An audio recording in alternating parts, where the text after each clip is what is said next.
احنا دلوقتي هنعدي الأبوة دي علشان نوصل لبيت انتوا هتحبوه قوي.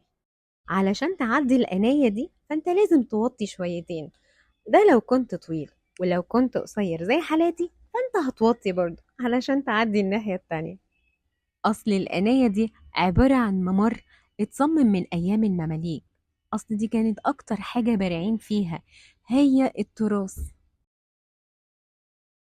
حارة قرمز أقدم حارة مصرية موجودة في شارع المعز، واتولد في حارة قرمز شخصية أثرت في كل بيت مصري، وتحديدا 8 شارع قرمز بشارع المعز.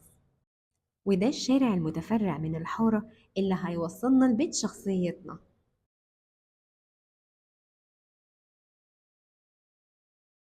عارفين البيت ده؟ ده بيت الكاتب والكاتب المسرحي والروائي